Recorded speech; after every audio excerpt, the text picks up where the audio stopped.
안녕하세요, 순배설탕입니다. 오늘은 제과 제빵 자격증 시험에 나오는 품목을 연습해 볼 건데요. 제가 개인적으로 맛있어서 굉장히 좋아하는 마데라 컵케이크를 연습해 볼 거예요. 이 마데라 컵케이크를 연습하기 위해서 포도주 한 병을 구매하면 모두 다 쓰지 않고 조금만 사용을 하기 때문에 구매하기가 아까운데요. 그래서 제가 좋은 팁을 알려드릴게요. 바로 포도주 대신에 포도 주스를 활용하는 거예요. 포도주와 포도 주스는 색과 향이 비슷하고 또 구웠을 때 알코올이 날아가기 때문에 맛도 굉장히 비슷한데요. 이 포도주 대신에 포도 주스를 활용하면 연습하기가 훨씬 편하겠죠? 실기 품목을 연습하기에 앞서서 여러분들이 많이 어려워하시는 필기 문제 2개도 준비를 했어요. 그럼 문제를 한번 풀어볼까요? 1번 문제.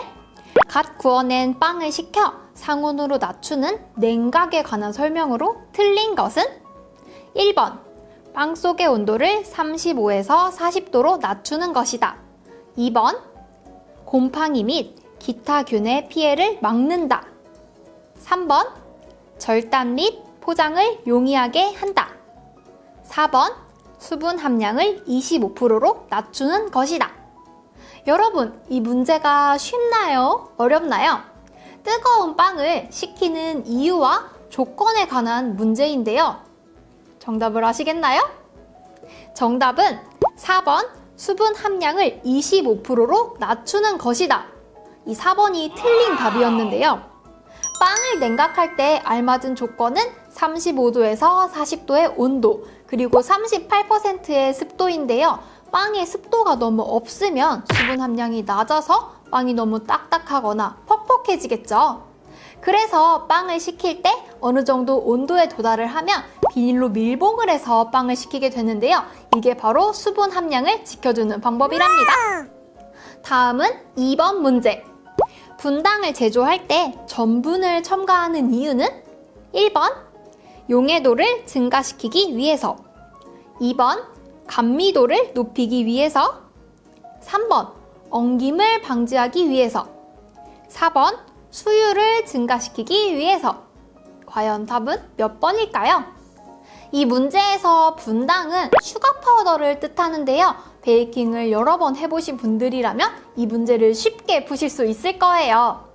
슈가 파우더를 구매하면 설탕 100%로 이루어진 슈가 파우더가 있고 설탕과 전분이 포함된 슈가 파우더가 있는데요. 과연 전분이 포함된 이유는 무엇일까요? 정답은 3번. 엉김을 방지하기 위해서. 이 분당은 굉장히 미세한 입자로 구성이 되어 있는데요. 그래서 공기 중에 있는 수분을 굉장히 잘 흡수해요. 이렇게 뭉치는 성질을 방지하기 위해서 3%에서 5% 정도의 전분을 넣어준답니다. 오늘 이렇게 같이 기출문제를 풀어보니까 여러분들 어떠셨나요? 앞으로 실기 품목을 연습하면서 기출문제를 몇 가지씩 풀어보려고 하는데요. 이렇게 하면 시험 합격에 훨씬 더 도움이 될 거예요. 그럼 재료를 준비해서 마데라 컵케이크를 만들어 볼게요.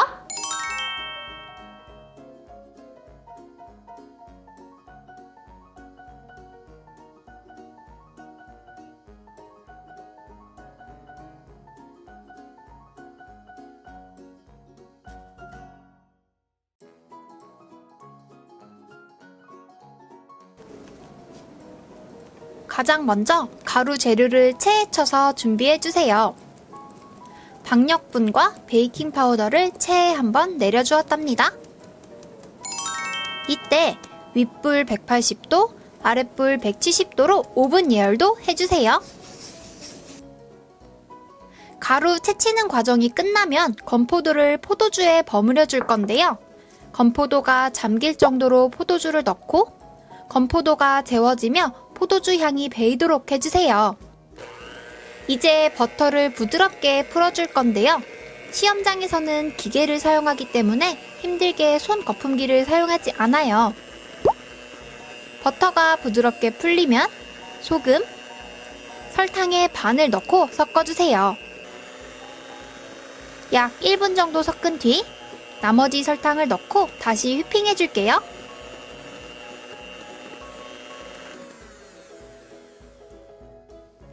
다음으로 달걀을 넣어줄 건데요. 달걀은 1개를 넣고 1분간 휘핑하고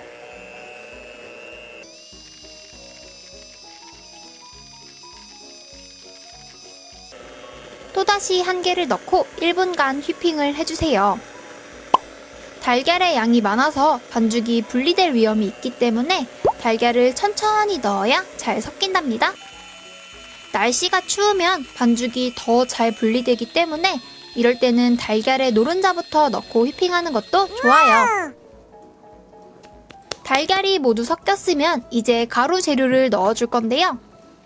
저는 양이 적어 주걱을 사용했지만 시험장에서는 기계로 바로 섞어도 괜찮아요.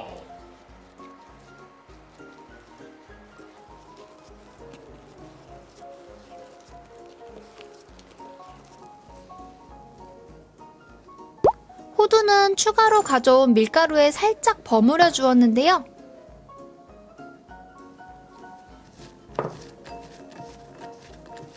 이렇게 하면 컵케이크를 구웠을 때 바닥에 가라앉지 않는답니다.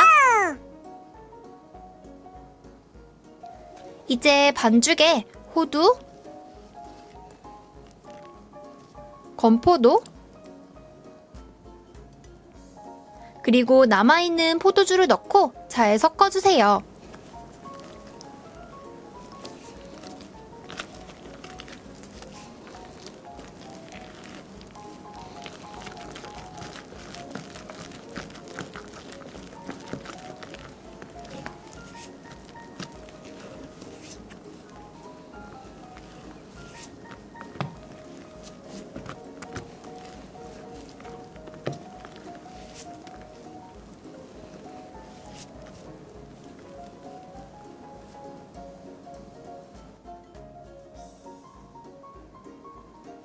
반죽이 완성되면 반죽의 온도를 측정하는데 마데라 컵케이크 반죽에 알맞은 온도는 24도예요.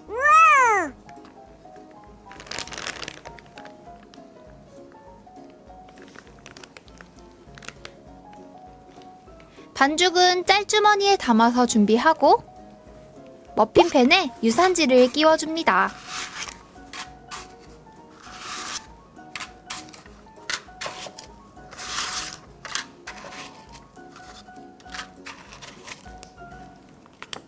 반죽은 일정하게 채우는 것이 중요한데요. 틀의 80% 정도 양을 채워주세요. 완성을 했을 때는 22개에서 24개의 컵케이크가 나와야 하니 반죽을 짤 때 양을 조절해야겠죠? 윗불 180도, 아랫불 170도의 오븐에서 25분간 구워줍니다.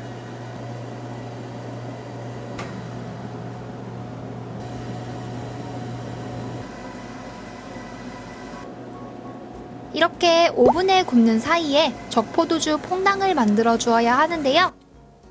슈가 파우더에 적포도주를 넣고 잘 섞어서 퐁당을 만들고 표면이 굳지 않도록 비닐이나 랩으로 덮어서 준비해주세요. 노릇노릇 구워진 컵케이크를 오븐에서 꺼내고 윗면에 적포도주 퐁당을 발라줍니다.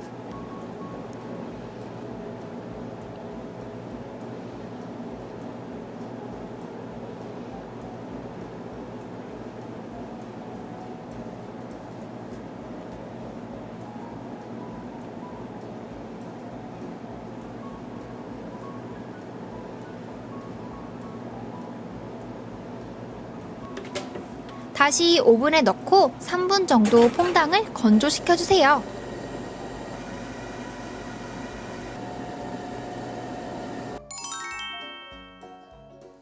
퐁당의 색이 하얗게 변하면 마데라 컵케이크 완성!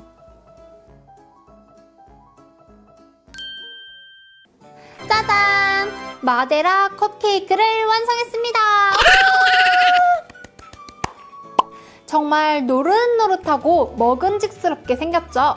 이 마데라 컵케이크를 만들 때 중요한 점 3가지를 짚고 넘어갈 텐데요. 첫 번째, 반죽을 모두 사용해서 총 22개에서 24개의 컵케이크를 완성하기. 두 번째, 달걀의 양이 많기 때문에 분리되지 않도록 주의하며 완성하기. 세 번째, 포도주 퐁당을 발라서 윗면을 하얗게 만들기. 이 마데라 컵케이크는 마지막에 바르는 포도주 퐁당이 특징인데요. 너무 긴장을 해서 포도주 퐁당을 빠뜨리지 않도록 주의해주세요. 제가 개인적으로 정말 좋아하는 마데라 컵케이크를 한번 먹어볼게요. 우선 컵케이크 유산지를 벗기고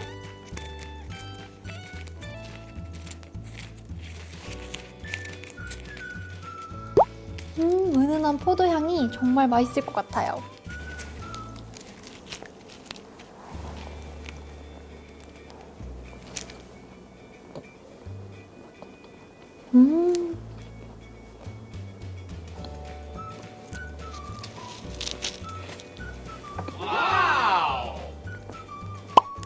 만들 때 달걀이 많이 들어가서 반죽이 분리될 위험은 있지만 달걀이 많이 들어가는 만큼 폭신폭신하고요.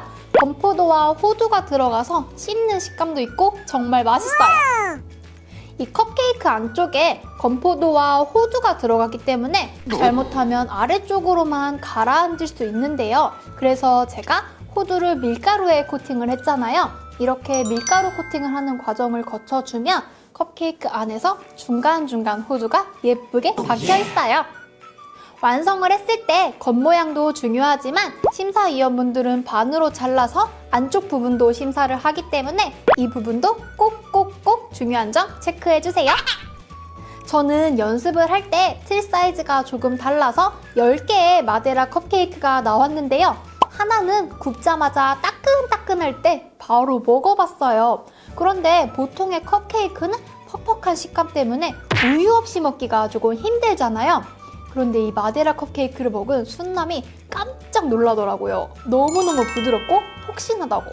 여러분들도 이 맛을 꼭 즐겨보셨으면 좋겠어요. 마데라 컵케이크를 연습할 때는 포도주 대신 포도주스를 활용하는 팁 꼭 기억해 주시고요. 준비설탕의 다음 영상도 기대 많이 해주세요. 그럼 안녕!